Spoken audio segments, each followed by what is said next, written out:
this is the closest Hollywood has gotten to making like a 60s era Godzilla movie.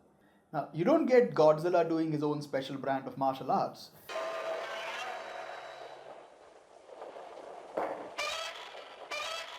but you do get like a giant monkey ripping a building in half with a bone whip and throwing it at Kong. So it comes pretty close. Okay, like the movie is silly, it's dumb, and it's extremely fun. It's like it is definitely something that you should watch on the big screen. Okay, so Godzilla X Kong Frozen Empire? No. Yeah, Godzilla X Kong New Empire is the fifth film in the Monsterverse franchise, which started with like Godzilla in 2014. This is the second film directed by Adam Wingard. Adam Wingard also directed the previous Kong vs. Godzilla. A lot of fun. Like I really enjoyed it, and there are a lot of positives to the film. But the first thing I want to mention are all the animators who worked on this. Okay, now the VFX overall is excellent. Okay, but what I really liked, the reason I'm sort of singling out the animators is because there's a large part of this movie which is primarily just focusing on Kong and his journey, and it sort of turns into Planet of the Apes for a while, except that you don't have any humans and the apes can't speak. Okay, so the only way you understand anything happening is either through their body language or through their expressions, and the animators do like a fantastic job with that whole thing. And I don't think there's any motion capture work in this, so it's all keyframe animation and just absolutely fantastic work overall. Okay, the plot of the movie is, to put it very simply, because there's like way too many things happening, but the basic plot is uh, there's Kong, and then there's like this evil monkey called the Scar King. The Scar King wants to do bad things, and Kong has to stop him.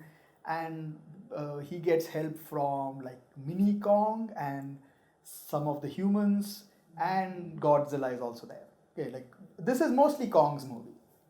Godzilla is kind of like guest starring in the movie, which is fine.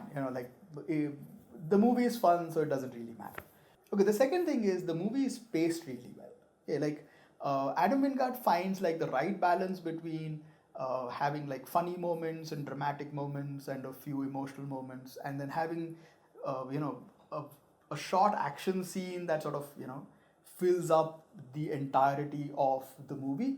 Like that's a great thing, because what happens with a lot of blockbusters nowadays is that you get this huge massive action scene right at the end of the movie, which goes on for like forever. Like a lot of the Michael Bay Transformers movies used to do that, where you would get like the entire last 35 minutes is like an action scene, and I'm just like, oh my god, like can we just end this now? But with this one, Adam Wingard kind of like paces it out really well, and like knows where to put in the action scenes and just keep them short enough so they're fun and enjoyable, but they never drag out. So that's a really big positive for the film.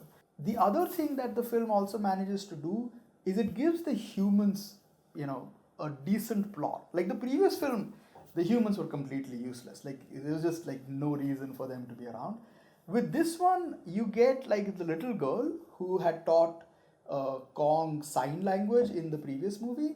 So with this one, she now has psychic abilities, because why not? This movie was written, in the script writing school of why not. Should Godzilla fight a kaiju in Rome? Why not? Should Kong get a power club? Why not? So can the little girl have psychic abilities?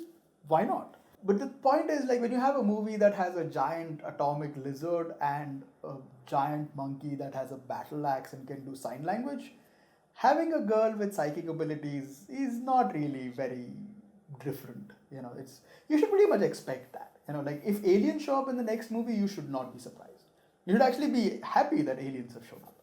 So, so you have the little girl, and then you have Rebecca Hall, who plays her adoptive mother, and she's like an expert in Hollow Earth. They actually do a pretty good job, being like mother and daughter. You get Brian Tyree Henry, who played like a conspiracy theorist from the previous film. He's also there in this one. And you get Dan Stevens, who is like a new addition. He is a he's a monster veterinarian, which is actually a pretty interesting job to have. Uh, and Dan Stevens and Brian Tyree Henry are sort of like the comic reliefs for the movie, and they're pretty good together. Like the movie doesn't get like uh, funny to the extent of like having like one-liners and stuff, but it has a decent sense of humor to it. So you get like, so whenever they're together, the movie sort of lightens up, and you get like enough comedy going on where the movie doesn't drag itself down. This is not a movie that's trying to be serious like at all at any point in time. So that's, if you're expecting, like, if you probably watched like Godzilla minus one, which I sadly haven't, they never released it in India. But if you're someone who's watched Godzilla minus one and you're like, man, that was so serious, and you're expecting something like that, no, no, no, no, this is not that kind of a movie. Yeah, like, so overall, it's a lot of fun. Like, the only negatives that I have for the movie, which are like, I have two negatives. Okay, the first one being, the movie sort of loses a sense of scale. Like specifically when it is dealing with Kong. Okay, so there's a lot of stuff in the movie that happens where Kong is on his own and there are no humans around, and the thing with Kong is he's just a giant gorilla, right? So you kind of like, your brain forgets how big he is supposed to be. Like, especially when he meets the Scar King and it's like in this giant rocky terrain, you can't really figure out how big these characters are supposed to be. Like, only when like Kong shows up or the Scar King shows up and they're in front of humans, you realize like, oh, these guys are really huge. So that's like one issue that kind of bugged me a little. The other is, visually this film isn't as good looking as the first one, as Kong versus Godzilla. Like, Kong versus Godzilla has that end fight which happens in Hong Kong at night, and that's like beautifully lit up. This one, not so much. Okay, like, you don't get anything as visually good as that one.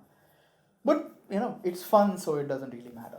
The final negative that I have, which is, because I enjoyed the movie, it's not really a negative for me, but the plot is like, this doesn't have plot conveniences. This entire plot is convenient. Like, if you think about this plot for more than 5 minutes, nothing really makes a lot of sense.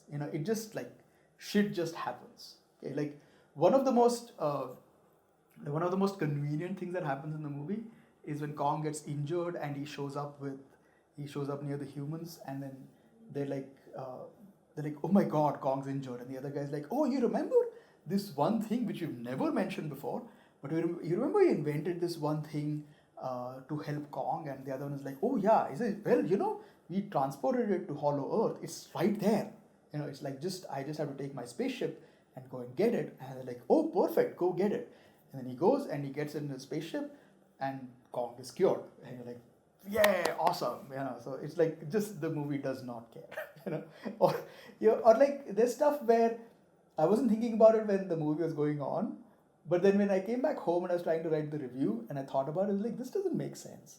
Like, when you meet the Scar King for the first time, when Kong meets the Scar King for the first time, and the Scar King is sort of enslaved all these giant apes, and they're all like doing manual labor, like they're like picking up rocks and transporting it here and there, and you kind of go like, oh, they're so like, the Scar King is like treating them so badly. But when you think about it, you go like, where are they taking the rocks? Like, they're not building anything.